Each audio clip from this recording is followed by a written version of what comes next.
Hey, and what's going on, everyone? Today I'm talking about the candidates test. Now, the goal of this video is to teach you how to use the candidates test to find extrema on an interval.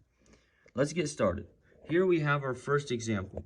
We want to find the extrema of f of x equals 3x to the fourth minus 4x to the third on the interval -1 to 2. First thing we need to do is find the critical points. How do we find the critical points? Well, the first thing that we have to do is find the first derivative of the function that we were given. So let's go ahead and do that. To do that, we know that we can multiply the 3 by the 4. So now we have 12x to the third. And then here, we can do something similar, and we'll have, again, 12x, but this time to the second because we started out with to the third. Now that we have our derivative, we can then look for our critical points. The first thing that we want to do is set it equal to 0. And now we can see that we can take out a 12 and an x to the second. So let's go ahead and do that. 12x to the second. Let's fix that. And then left we'll have x minus 1. So now we can see that that is our function when we set it equal to 0, our derivative when we set it equal to 0. From here it's pretty simple. We have to find what makes it 0. So obviously we know here that if we plugged in a 0 for this x, that would get the whole function to equal 0. So we know that x is equal to 0. Here, what gets this to be 0? Well, we know that if we plugged a 1 minus a 1, that would give us 0. So we also know that x equals 1. Now we found the two critical points here, which is x equal to 0 and x equal to 1. Now the next step, and this step is very important and you always have to remember this, is that we're going to test the candidates. But the candidates aren't just the critical points that we found. The candidates are also what we're looking at on the interval, which is -1 and 2. We have to look at both of those as well. So second step here, we have to test the candidate.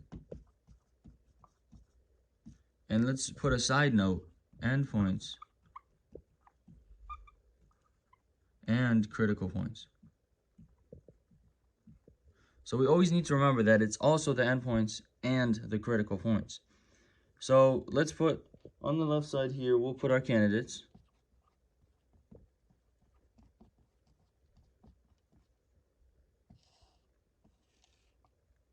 And on the right side here, we'll put f of x. Now the first candidate that we can see that we have is -1, which is from the interval. And then the second one that we have is 0. And then we have 1 and 2. The 1 is from our critical points, the 0 is from our critical points, and the 2 and the -1 are from our interval, which is the endpoints on our interval. So now you can use Desmos to look at these and to figure out what the f of x for each one is, or you can plug them back into the function. So I already have them here, but if you do want to do it, go ahead and do that and then come back to the video. So our first one, for -1, it's 7. And then for 0, it's 0. And then for for 1, it's -1. And for 2, it's 16. Now it's pretty evident that we can tell what the min and the max are, which is the extrema that we're looking for. And we know that it's on an interval because we start out the endpoint is -1 and the endpoint is 2. So we can tell that this, since it's our lowest f of x, this is the min. And this is the max, because it's our highest one from what we found. So now, the third and final step is to show what these are, and to show what the extrema that we found are. So let's do our third one down here.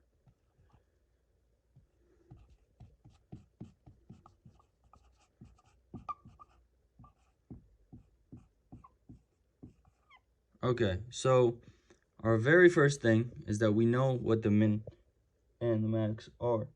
So we need to write that out. So the max is 16, right? And it occurs at x equals 2, because we can see that this is our x, and that's the max. The extrema is always the y value. So the y value, 16, it occurs at x equals 2, as we found here. So that's where I'm getting that from. And then the second one, we have to talk about the min, which is -1 and occurs at x equals 1. As we can see here, x equals 1, we got -1 as the y value.